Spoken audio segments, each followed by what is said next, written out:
네, 오늘은 저희 영상 100회째를 맞이했습니다. 물론 딸에게 간단한 한문을 좀 그 친구 삼아서 눈에 받게 하기 위해서 마련했던 영상이었는데 참 이렇게까지 길게 그리고 이렇게까지 커질 줄은 저도 몰랐습니다.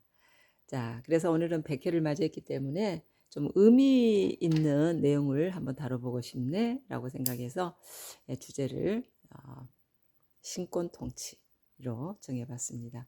신권 통치, 신이 주권을 가지고 통치한다. 근데 이 말은 성경에서도 직접 나오지를 않았어요. 그리고 사전에서도 찾을 수가 없었습니다. 자, 사전을 찾아보니까 말하자면 신, 치, 국이라고만 설명이 됐습니다. 네, 그래서 이제 이 신권 통치라는 이 한문 글자는 제가 그냥 만들어서 적어 놓은 것입니다. 자, 그러면 신권 통치의 장본인은 누구십니까? 당연히 이제 상제라는 분이시죠. 이제 중국어 발음은 상띠로 갑니다. 자, 이분 위에는 통치자의 어떤 호칭이 없는 것 같습니다. 자, 일단 제일 높으신 분이 상제이시고요. 그 다음이 이제 황제입니다. 황제. 근데 이제 황제가 더 높다고 생각하시는 분들을 위해서 글자를 한번 비교해 보시라고 말씀드릴게요. 일단 누루황이거든요. 누루황. 그래서 아무리 높아봐야 땅에서 벗어나지 못하는 그런 상태입니다. 황제죠. 그리고 그 옆에 있는 이 글자로도 이제 황을 대신할 수도 있습니다. 그 다음에 이제 통치자, 우리 많이 귀에 익숙한 통치자가 있죠. 대통령. 자, 한국의 지금 현재 예, 그 호칭, 통치자의 호칭이 대통령으로 가죠. 근데 대통령은 몇 년 주기로 바뀌잖아요. 그래서 이제 바뀔 때마다 주권이 이제 이양이 되죠. 그 다음에 이제 지금도 왕으로 통치하고 있는 나라들이 있지만 이스라엘 민족은 왕 제도였잖아요. 네, 그래서 왕 제도가 있는데요. 그 왕 제도에 말하자면 그 통치자를 이제 군왕 또는 군주라고도 불렀죠. 그리고 이제 다음에 이제 왕위에 오를 자손들을 왕자라고도 했고요.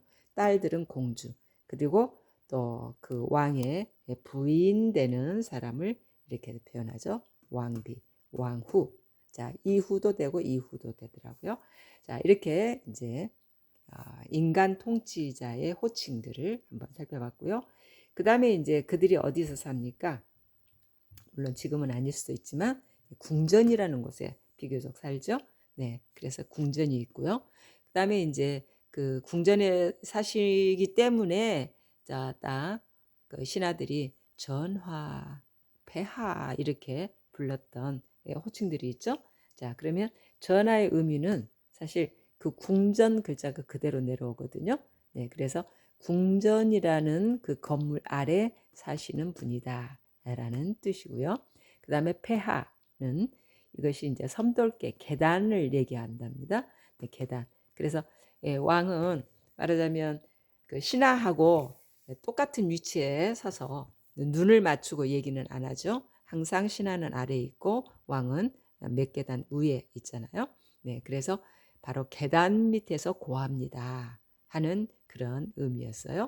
네, 그래서 전하와 폐하의 차이점을 이제 분명히 글자를 보니까 알게 되죠.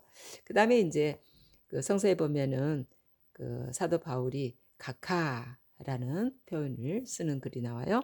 그런데 이제 그 자리를 보니까 중국어 성경에는 각하라는 단어는 없고요.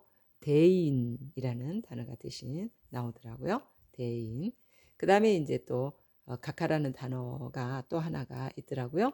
이거 보면 이제 그 다롤을 붙이면 우리의 발각이 되잖아요. 네, 그래서 이제 이 각하가 되는데 이건 법률적 용어로만 쓰고 있었습니다. 그 다음에 이제 왕 또는 임금.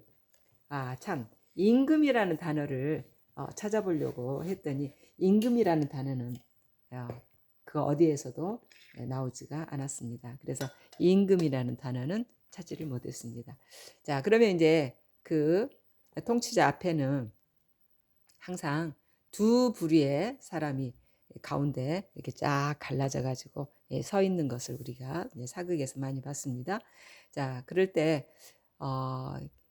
양반이라는 말을 옛날에는 참 많이 썼었죠.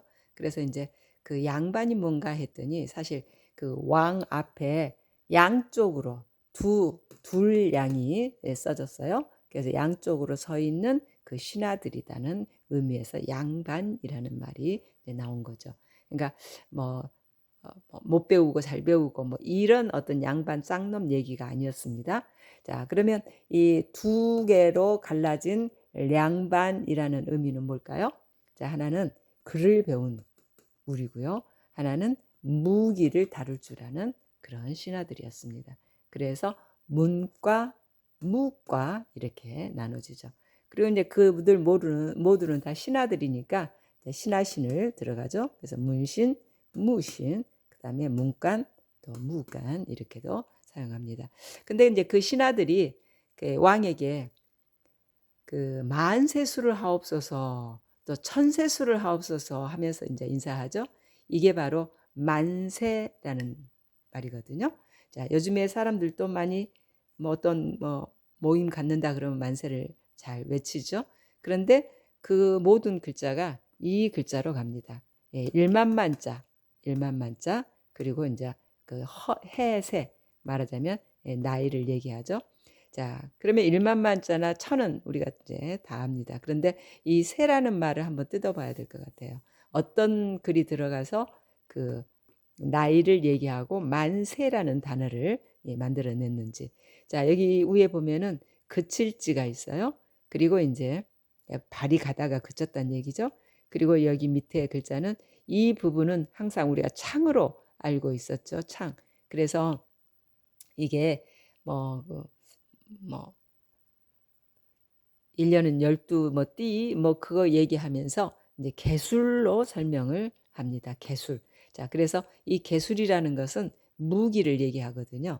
네, 그러니까 여기에서 창이 있는 것처럼 여전히 무기로 가죠. 근데 이 가운데 있는 이 표현이 걸음보가 들어가 있어요. 말하자면 옛날에는 참 전쟁, 남자들이라면 전쟁터에서 살다가 생을 맞추는 경우가 많죠. 네, 그래서 이제 모계를 통한 어떤 이제 이렇게 이어져 오는 것이 이어졌던 이유가 남자들은 생명이 빨리 끝나니까요. 전쟁터에서. 네, 그래서 말하자면 이 세월, 그 우리의 나이를 얘기하는 허세, 해세라는 글자는 전쟁터에서 평생 살아온 기간이라는 그런 의미에서 바로 나이세가 있습니다. 그러니까 말하자면 만세수를 하라 또는 천세수를 하라 이렇게 오래오래 살으라는 얘기였죠. 그런 인사말을였다는 걸 알게 되었어요. 자, 그러면 이제 신권 통치로 시작했다가 인간 통치에 대한 이야기가 지금까지 전개가 됐습니다. 그런데 이제 다시 신권 통치로 오면요. 자, 인간 통치는 이제 보다시피 알다시피 굉장히 주권이 흔들리잖아요. 네, 계속 그래서 성서에서는 인간 통치를 그 바다로 표현하는 경우도 있어요. 계속 물이 출렁인다는 얘기죠. 네, 그러나 신권 통치는 굳건하죠. 그래서 최초의 신권 통치를 하실 분이 바로 이제 상제라는 분이셨고요.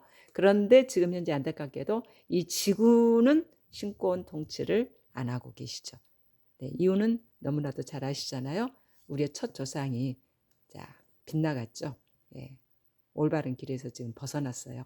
그래서 이제 이 벗어난 이 상태를 바로잡기 위해서 하나님께서 미사이아, 메시아를 보냈잖아요. 메시아가 1000년간 통치해서 그 첫 조상이 물려준 그 죄를 깨끗이 한 다음에 이제 하나님께 고스란히 우리 모든 인간을 넘기실 겁니다. 그리고 예수의 통치는 거기에서 이제 중지하고 예수도 신권 통치 아래 들어가게 되는 거죠.